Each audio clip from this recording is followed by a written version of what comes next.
কি বাচ্চারা, কেমন আছো তোমরা? তোমাদের জন্য নিয়ে এসেছি আজ আরেকটি নতুন ছড়া। ছড়াটির নাম ন্যাড়া বেলতলায় কয়বার যায়। তো এই ছড়াটি তোমাদের ভালো লাগে কি না বলবে, আমায় অবশ্যই বলবে। কেমন, লাইক করে বা কমেন্ট করে আমায় জানাবে।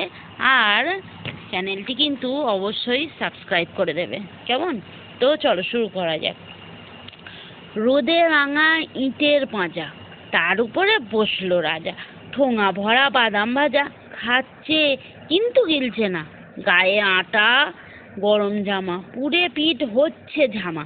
রাজা বলে, বৃষ্টি নামা, নইলে কিছু মিলছে না। থাকে সারা দুপুর ধরে বসে বসে চুপটি করে, হাঁড়ি পানা মুখটি করে। আঁকড়ে ধরে সেলেরটুকু, ঘেমে ঘেমে উঠছে ভিজে। ভেবা চাকা একলা নিজে, হিজিবিজি লিখছে কি যে বুঝি না কেউ একটুকু।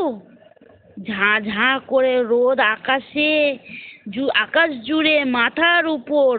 মাথাটার ঝাঁঝরা ফুঁড়ে, মগজেতে নাচছে ঘুরে। রক্তগুলো ঝনর ঝন।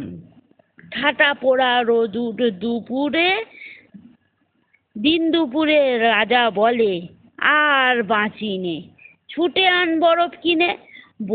করছে কেমন গা ঝনঝন। সবে বলে, হ্যাঁ কি হলো? রাজা বুঝি ভেবেই মলো। ওগো রাজা, মুখটি খোলো, কও না ইহার কারণ কি?